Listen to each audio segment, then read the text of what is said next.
When we first pulled up to the mansion in Vermont, it looked like something straight out of a Gothic novel. Towering spires, intricate woodwork, and windows that seemed to peer into your soul. My wife, Sarah, was immediately taken by its beauty, and our kids, especially little Eliza, were already picking out rooms before we even stepped inside. The price was too good to be true, but after everything we'd been through, we needed a new start, and this house seemed like the perfect place to begin again. Moving in was uneventful at first, just the usual chaos of boxes and finding the right outlets for our gadgets. The first night, though, I felt something.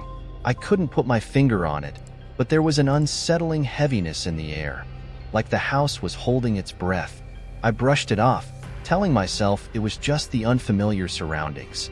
After all, old houses like this are bound to have some quirks. The next day, while unpacking, I noticed Eliza talking to someone in her room. She was sitting on the floor, surrounded by her stuffed animals, chatting away happily.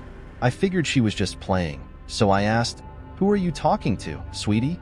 "My friend," she said without looking up, as if it was the most normal thing in the world. I laughed. "Oh yeah? And what's your friend's name?" "Elijah," she said, still focused on her toys. Something about the way she said the name made me pause. It wasn't like Eliza to invent imaginary friends, but I didn't want to worry Sarah, so I just nodded and left it at that. Kids have wild imaginations, I thought. What harm could it do? That night, as we settled into bed, I couldn't shake the strange feeling that had crept in earlier. It wasn't just the creaks and groans of the old house. There was something else, something beneath the surface that I couldn't explain. Sarah was already asleep, breathing softly beside me, but I lay awake, staring at the ceiling, listening to the silence. Or rather, trying to, because the longer I listened, the more I thought I could hear something faint, almost like a whispering voice. But every time I strained to hear it, it stopped, leaving me questioning whether I'd heard anything at all. The next morning, Eliza was at it again, talking to Elijah, as if he were right there with her. It was starting to get under my skin, but I kept telling myself it was just a phase. But then other things started happening. Small things at first. A picture frame that I could have sworn I left on the mantel ended up on the floor, glass shattered. Doors that were closed when we left a room would be wide open when we returned. Sarah said it was probably the wind, or maybe one of us had just forgotten, but I wasn't so sure. One night, as I was walking down the hallway to check on the kids, I caught a glimpse of something out of the corner of my eye. A shadow, just a flicker, disappearing around the corner. My heart pounded in my chest, and I hurried to the kids' rooms, checking on them. They were both sound asleep, but the feeling of being watched was almost unbearable. I stood in the hallway for what felt like hours, just listening, waiting for something, anything. But there was nothing. Just the house, old and silent, as if it were waiting too. I didn't say anything to Sarah.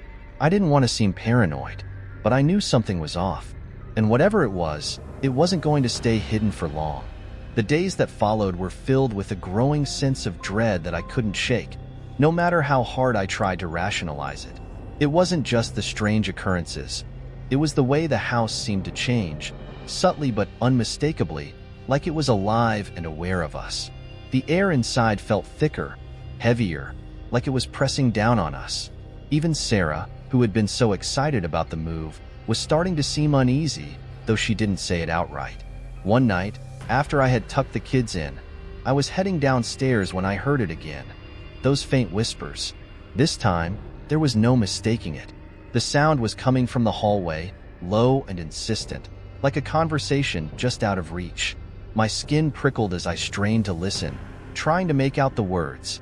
But no matter how hard I focused, I couldn't understand what was being said.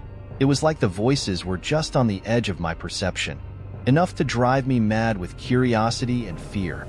I followed the sound, heart pounding in my chest, until I found myself standing outside Eliza's room. The door was slightly ajar, and through the crack, I could see her sitting up in bed, facing the corner where the shadows were deepest. My breath caught in my throat as I saw her lips moving, whispering softly to someone, or something that I couldn't see. "Eliza?" My voice came out barely above a whisper, but she didn't respond, didn't even acknowledge that I was there. She just kept talking to the darkness, her words too quiet for me to make out. I pushed the door open slowly, and as I did, the whispers stopped. Eliza turned to look at me, her eyes wide and bright, as if I'd interrupted something important. "Daddy, you scared him," she said, her voice a mix of annoyance and concern. "Who did I scare, sweetie?" I asked, trying to keep my voice calm despite the icy knot forming in my stomach. "Elijah," she said, as if it were the most obvious thing in the world. "He doesn't like it when people come in without knocking." I swallowed hard, forcing a smile. "Well, I'm sorry about that. I'll be sure to knock next time." She nodded, seemingly satisfied, and lay back down. "Good night, Daddy." "Good night, Eliza," I replied, but the words felt hollow as I gently closed the door. I stood there in the hallway for a long moment, the darkness pressing in around me. I could still feel the weight of unseen eyes on my back as I finally forced myself to walk away. That night, I barely slept. Every creak of the house, every sigh of the wind outside, set my nerves on edge. At one point, I thought I heard footsteps outside our bedroom door, soft and deliberate, as if someone, or something, was pacing the hallway. I held my breath, listening, but when I finally gathered the courage to check, the hallway was empty. Yet, the feeling that I wasn't alone lingered long after I returned to bed. The next day, I decided to talk to Sarah. I couldn't keep ignoring what was happening, couldn't keep pretending that everything was normal. She deserved to know, and we needed to figure out what to do. I found her in the kitchen, absently stirring a cup of coffee, her face pale and drawn. "Sarah, we need to talk," I began, trying to find the right words to express the growing fear that had taken root in my mind. But before I could say anything more, she looked up at me, her eyes filled with a worry that mirrored my own. "Michael, something's wrong with this house," she said quietly, her voice trembling. "I hear things at night, whispers, footsteps. I keep telling myself it's just the wind, but I don't think it is." I felt a wave of relief, mixed with dread, wash over me. I wasn't losing my mind. Sarah had noticed it too. "I've heard them too," I admitted. "And Eliza, she's been talking to someone. She calls him Elijah." Sarah's face went white. I didn't want to say anything, but "I've seen shadows, Michael. Moving shadows where there shouldn't be any. And last night, I felt like someone was watching me, even though I was alone." A cold chill ran down my spine. We both knew something was terribly wrong, but neither of us knew what to do about it. We were trapped in this house, surrounded by its secrets, and whatever was lurking in the shadows was getting closer, bolder. I knew then that I couldn't keep ignoring the signs. I had to find out what was really going on in this house before it was too late. After that conversation with Sarah, I couldn't push aside the nagging fear any longer. I needed answers. My instincts as a journalist kicked in, and I decided to dig into the history of the house. There had to be something about this place, some reason it was so cheap and had stayed on the market for so long. People don't just abandon homes like this for no reason. I started at the local library, sifting through old newspapers and public records, anything that could give me a clue. It didn't take long before I found what I was looking for, an old article from the 1920s about the previous owners.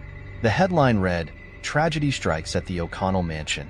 According to the article, the family who lived here before us had suffered a series of bizarre and violent deaths, each one more horrific than the last. There was mention of a fire that had claimed the life of the youngest son, a fall down the grand staircase that killed the mother and the father, who had been found hanging in the attic. The cause of death was ruled a suicide, but the article hinted at something more sinister, quoting neighbors who claimed to have seen strange lights and heard chanting coming from the house in the weeks leading up to the tragedies. As I read further, I found references to a man named Elijah O'Connell, the original owner of the mansion. Apparently, Elijah had been deeply involved in the occult, hosting secretive gatherings and rituals within the house. Some even whispered that he had made a pact with something dark, something that now haunted the mansion. The details were scarce, but the implications were terrifying. The more I read, the more certain I became that whatever Elijah had summoned or invoked was still here, trapped within these walls, feeding off the fear and despair of those who lived there. When I got home that evening, The house seemed even more oppressive than before, like it knew I was uncovering its secrets. I could feel the weight of it pressing down on me as I stepped inside, the shadows longer, the air colder. Sarah was in the living room, her eyes darting nervously around the room, as if expecting something to jump out at her at any moment. "Eliza's been quiet today," she said as soon as she saw me, her voice low and anxious. "She hasn't mentioned Elijah once. I thought it might be a good sign, but—" She trailed off, and I knew exactly what she meant. The silence was almost worse than the whispers. It was like the calm before a storm, a tension building in the air that was waiting to snap. I didn't want to worry her more, but I couldn't keep what I'd learned to myself. I sat down beside her and told her everything about the O'Connell family, the deaths, and Elijah's connection to the occult. As I spoke, I could see the fear in her eyes growing, her hands trembling slightly as she gripped her coffee cup. "So you're saying that this Elijah might not just be a figment of Eliza's imagination?" she asked, her voice barely above a whisper. "I think he's real, Sarah, or at least he was. And whatever he did in this house, whatever he brought here, it's still here. I'm sure of it." She looked at me, her eyes wide with a mix of disbelief and horror. "Michael, we need to leave. We need to get out of here before something happens to one of us, to Eliza." I wanted to agree, to pack up and run as far away from this place as possible. But something inside me, maybe that same stubborn curiosity that had driven me to journalism, told me it wasn't that simple. I had a sinking feeling that leaving wouldn't solve anything, that whatever was tied to this house might follow us. Or worse, that it would never let us leave at all. "I'm not sure it's that easy," I said slowly. "Whatever is here, it's connected to us now, especially Eliza. We need to figure out how to stop it, how to break whatever hold it has on this place." She looked at me like I was crazy, and maybe I was, but I couldn't shake the feeling that this was something we had to face head-on. I told her about the journal I'd found, a cryptic old book that had been hidden in the walls of the basement. The writing was almost indecipherable, filled with strange symbols and ancient scripts, but there were parts one could understand. References to summoning rituals, binding spells, and curses meant to protect the summoner from whatever dark force they had invoked. I knew it was a long shot, but I had to believe that somewhere in those pages was a way to end this, to free our family from whatever curse had befallen this house. That night, after Sarah and the kids were asleep, I went down to the basement with the journal, determined to decipher its secrets. As I sat there in the cold, damp room, with only the dim light of a single bulb to guide me, I couldn't shake the feeling that I wasn't alone, that something was watching me from the shadows, waiting for me to make a mistake. The further I read, the more I felt that we were in over our heads, that this wasn't just some ghost story or a case of bad luck. This was something far darker, something ancient and malevolent that had claimed the house as its own, and now it was coming for us. The more time I spent with that journal, the deeper I sank into the darkness that surrounded our lives. Every page seemed to draw me further into a nightmare that I couldn't wake up from. The text was maddening, filled with cryptic passages and symbols that made my head spin. But the more I read, the more I understood that the house wasn't just haunted. It was cursed, bound by a dark force that fed on fear, on pain, and, most disturbingly, on children. The journal spoke of rituals designed to bind spirits, to trap them within the walls of a place so that they could never leave. It mentioned sacrifices, both of animals and, I feared, of people.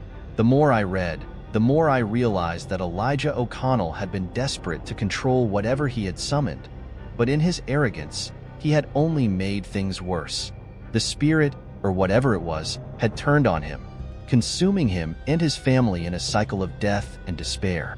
And now it had turned its attention to us, to my family, with Eliza at the center of its malice. Eliza had always been a bright, happy child, but in the days since we'd moved in, she'd changed. She was quieter, more withdrawn, and her conversations with Elijah had grown more intense, more disturbing. Sometimes I'd find her standing in a corner, facing the wall, whispering things that made my blood run cold. When I'd ask her what she was doing, she'd just smile that strange, unsettling smile and say, "He's telling me secrets, Daddy. Important secrets." Every time she said that, I felt a chill run down my spine. I knew I needed to do something to protect her, but the more I tried to intervene, the angrier the house seemed to become. The whispers grew louder at night, filling the hallways and creeping into our bedrooms. Objects didn't just move anymore. They flew across the room, smashing against walls with a force that was impossible to explain. The shadows that had once been fleeting now lingered, dark and menacing, as if they were waiting for the right moment to strike. Sarah was on the verge of breaking down. She barely slept, and when she did, she was plagued by nightmares. She would wake up screaming, clutching at me as if I were the only thing keeping her from being dragged into the abyss. "Michael, I can't stay here," she begged me one night, tears streaming down her face. "This place, it's killing us. It's killing Eliza. We need to get out." I wanted to leave, God knows I did, but I was terrified that if we tried to run, we wouldn't make it out alive. The house felt alive, like it was a predator, waiting for the perfect moment to pounce. I'd never believed in anything like this before, but now, faced with the undeniable horror of it all, I was convinced that whatever had taken hold of our daughter wouldn't let her go without a fight. One night, as I was poring over the journal in the basement, I felt a sudden, suffocating presence in the room with me. The temperature dropped, my breath visible in the icy air. I could hear the whispers again, louder this time, more insistent. They weren't just in the hallway. They were right behind me, circling me like a pack of wolves. My hands shook as I turned the pages, desperate to find something, anything that could help us. And then I found it, a passage about a ritual that could sever the ties between the spirit and the house, freeing it from the curse. But it came with a warning. The ritual was dangerous, and if performed incorrectly, it could bind the spirit to the participants instead, dooming them to an even worse fate. I knew it was a risk, but it was the only chance we had. I couldn't let that thing take Eliza, not without a fight. I brought the journal upstairs and showed Sarah, who was pale and trembling as she read the passage. "We have to try," I said, my voice firm even though I felt anything but confident. "This is the only way to save her." She nodded, tears welling in her eyes. "But what if it doesn't work? What if we make it worse?" "We don't have a choice," I replied, my voice hollow. "If we do nothing, it will take her. We can't let that happen." That night, as we prepared for the ritual, the house seemed to come alive with malevolence. The walls creaked and groaned, the whispers rising to a deafening pitch.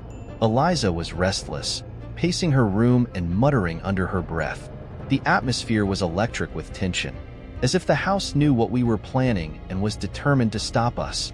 I gathered the materials we needed: candles, chalk, a ceremonial knife that had been hidden in the basement with the journal. As I drew the circle on the floor, my hands were slick with sweat, my heart pounding in my chest. Sarah and I had gone over the instructions again and again, but no amount of preparation could steady my nerves. I could feel the house watching us, its dark energy swirling around us like a storm. When we were ready, I called Eliza into the room. She came willingly, her eyes glassy and distant, as if she were in a trance. "What are we doing, Daddy?" she asked in a sing-song voice that sent shivers down my spine. "We're going to play a game, sweetheart," I said, trying to keep my voice steady. "But you need to stay inside this circle, okay? No matter what happens, you don't leave the circle." She nodded, stepping into the circle with a strange, obedient calm. As Sarah and I began the ritual, chanting the words from the journal, the air in the room seemed to thicken, becoming almost unbearable. The whispers grew louder, angrier, and the shadows in the room began to move, coalescing into a dark, writhing mass that hovered at the edge of the circle. And then, everything went to hell. The moment the ritual began, the atmosphere in the room shifted from tense to outright terrifying.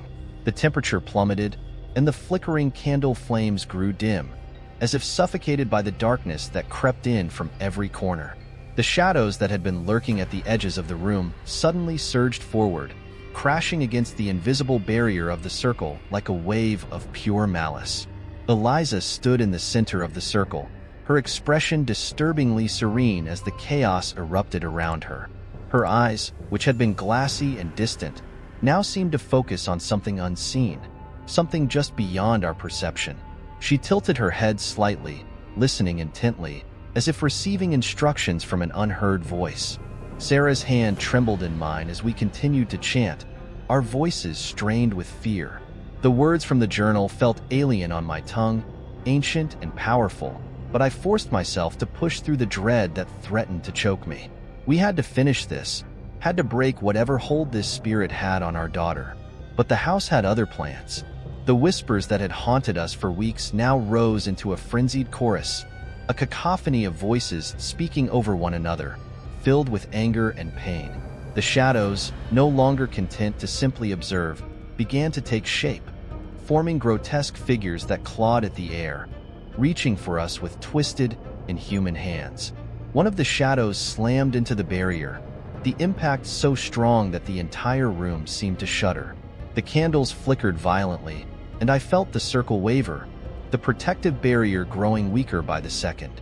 My heart raced as I realized how close we were to losing control, to letting these things break through and claim us. "Eliza!" I called out, my voice barely audible over the roaring in my ears. "Stay with us, honey. Don't listen to them." But she didn't respond.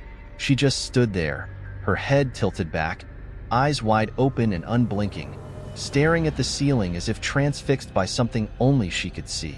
The air around her began to distort, warping like heat waves rising from the pavement, and I knew that whatever we were dealing with was far more powerful than we'd imagined. Sarah's voice faltered next to me, and I squeezed her hand, trying to give her strength even though I was on the brink of panic myself. "We can do this," I whispered, more to convince myself than her. "We have to finish the ritual. It's the only way." But just as we reached the final incantation, the floor beneath us trembled, a low rumble that seemed to come from deep within the earth. The shadows surged again, and this time, the barrier cracked, a sharp, splintering sound that echoed in the confined space. I felt a cold wind rush through the room, and the shadows pressed in closer, more defined now. Figures of men, women, and children, their faces contorted in agony, their mouths open in silent screams. Then, suddenly, the voices stopped. The room fell deathly silent, the only sound the frantic beating of my heart. For a brief moment, I thought we'd succeeded, that we'd managed to banish whatever evil had taken hold of our home. But then Eliza spoke. "He's here," she said, her voice eerily calm, almost reverent. "He says it's time." Before I could react, the circle shattered completely, and the shadows surged forward, enveloping Eliza in a swirling mass of darkness. I lunged forward, trying to reach her, but an invisible force threw me back, slamming me against the wall with a force that knocked the breath out of me. I watched in horror as the shadows twisted and writhed around her, and for a moment, I thought she was lost to us forever. But then, just as quickly as it began, the darkness receded, pulling back into the corners of the room. Eliza stood in the center of the circle, unharmed, but different. Her eyes were clear, her expression calm, but there was something behind her gaze, something ancient and cold, staring out at us from the depths of her soul. "Daddy," she said softly, her voice returning to the innocent tone I'd always known. But there was an edge to it now, something unsettling that sent a chill through me. "Why are you on the floor?" I pushed myself up, my entire body shaking with the effort. "Eliza," I whispered, afraid to approach her. "Are you okay?" She smiled, a sweet, angelic smile that didn't reach her eyes. "I'm fine, Daddy." Elijah says everything is fine now. The room seemed to sigh, the oppressive weight lifting slightly, but the air was still thick with tension. I didn't know what had just happened, but I knew one thing for certain. Elijah wasn't gone. He was still here, and he was closer to us than ever before. I took a step toward Eliza, and she held out her hand to me, her smile widening. "Come on, Daddy. Let's go play." I hesitated, glancing at Sarah, who looked as terrified as I felt. But there was nothing else we could do. We tried to fight, tried to break the curse, and now we had to live with the consequences. As I took Eliza's hand, a cold, sinking feeling settled in my chest. The ritual was over, but the real horror was just beginning. The days that followed were a blur of fear and confusion. We tried to go back to normal, to pretend that nothing had changed, but it was impossible. The house had changed. Eliza had changed. It wasn't anything obvious at first, just small things that made the hairs on the back of my neck stand on end. She still played with her toys and laughed at her cartoons, but there was an edge to everything she did, a coldness in her eyes that hadn't been there before. She would hum to herself as she played, a strange, haunting tune that I didn't recognize, and when I asked her about it, she'd just smile and say, "Elijah taught it to me." Every time she mentioned his name, that chill ran through me, the memory of the ritual still fresh in my mind. But what could I do? I couldn't confront her without risking another encounter with whatever was now inside her. All I could do was watch and wait, hoping that somehow things would get better. But they didn't. One evening, as we were sitting down to dinner, I noticed Eliza was unusually quiet. She wasn't touching her food, just pushing it around on her plate, her eyes distant. "Eliza, honey, is everything okay?" I asked, trying to keep my voice light. She looked up at me, and for a moment, I saw something flash in her eyes, something dark and unsettling. Then she smiled, that same sweet but hollow smile I'd grown to dread. "I'm fine, Daddy. Elijah says we're all going to be together soon." A shiver ran down my spine. "What do you mean by that, sweetie?" Her smile widened, her eyes locking onto mine with an intensity that made my blood run cold. "Elijah says you shouldn't worry anymore. He's taking care of everything." I glanced at Sarah, who was staring at Eliza with a mixture of fear and confusion. "Eliza, maybe we should talk about Elijah," I said cautiously. "You've been spending a lot of time with him lately." Eliza tilted her head, her smile never wavering. "He says you don't need to worry, Daddy. He's here to help." The way she said it, so calm, so assured, made my stomach twist with fear. I didn't know what to say, how to respond. This wasn't my little girl anymore, not entirely.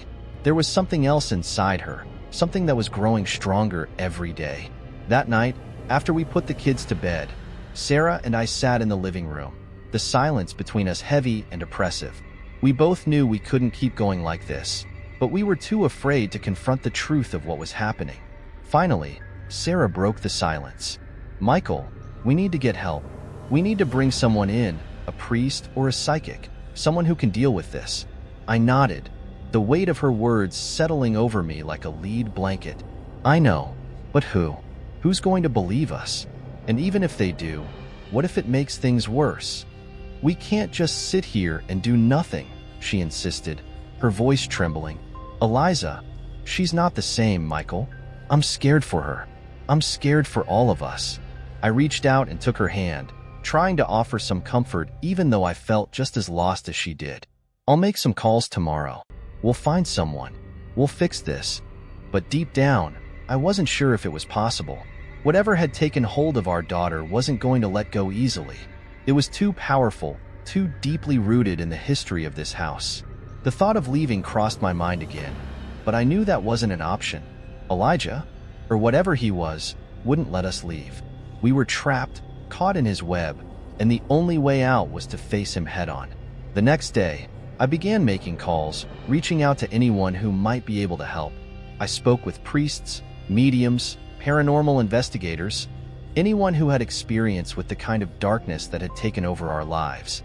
Most of them were reluctant to get involved, but one name kept coming up: Father O'Malley, an exorcist with a reputation for dealing with the worst of the worst. I finally managed to get in touch with him, and after hearing our story, he agreed to come to the house. His voice was calm, reassuring, but I could sense the gravity in his words. "I'll do what I can, Mr. Sullivan, but you need to prepare yourself. This isn't going to be easy. Whatever is in your house is powerful, and it's been there a long time. It won't let go without a fight." When Father O'Malley arrived, the house seemed to react immediately. The temperature dropped, and the air grew thick with tension, as if the very walls were watching us. He wasted no time, moving through the rooms with a solemn expression, sprinkling holy water and muttering prayers under his breath. When he reached Eliza's room, he paused, his eyes narrowing as he looked around. "This is where it's strongest," he said, his voice low. "It's attached itself to her. We need to perform an exorcism, but I have to warn you, it's going to be dangerous. The entity will fight back, and it will do everything in its power to stay." I felt a surge of fear and determination. "We'll do whatever it takes. Just save my daughter." That night, we gathered in the living room, the tension so thick it was hard to breathe. Father O'Malley had prepared everything, setting up candles, incense, and a crucifix in the center of the room. Eliza sat quietly on the couch, her eyes distant, as if she were only half aware of what was happening. The exorcism began with a simple prayer, but as soon as Father O'Malley started reciting the rite, the house erupted in chaos. The lights flickered, the walls groaned, and the air filled with that now familiar chorus of whispers, rising to a deafening roar. Eliza began to thrash, her body writhing as if something inside her was trying to break free. "Hold her!"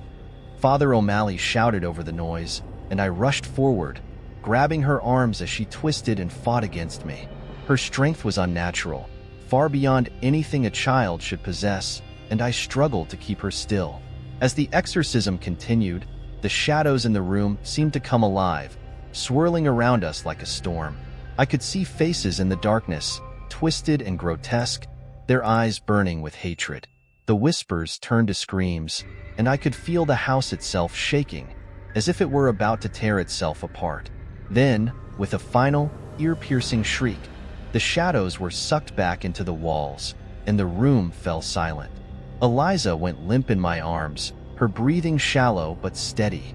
For a moment, I didn't dare move, afraid that it wasn't really over, that Elijah was still there, lurking in the shadows, waiting to strike. But Father O'Malley lowered his hands, his face pale and drawn, and I knew it was done. "It's over," he said quietly, but there was no relief in his voice. "The spirit has been banished, but the house, it's still cursed. You need to leave, now, and never come back. This place will never be safe." We didn't need to be told twice. We packed our things that night, leaving behind everything we couldn't carry, and drove away from that nightmare, the house receding into the distance like a bad dream. I didn't look back. As we drove, I glanced in the rearview mirror, my heart pounding when I saw Eliza sleeping peacefully in the back seat. For the first time in weeks, she looked like herself again, innocent, untroubled. But even as I felt a surge of relief, there was a part of me that couldn't shake the feeling that it wasn't truly over, that Elijah, or whatever dark force had taken hold of her, might still be out there, waiting. And sometimes, late at night, when the house is quiet and the world is still, I hear it, the faintest whisper on the wind, a voice that sends chills down my spine. "Daddy." I tell myself it's just my imagination, that we're safe now. But deep down, I know the truth. Some things never really leave, and some nightmares never truly end. If you like this supernatural story, subscribe, like, and comment, and see the next supernatural horror story.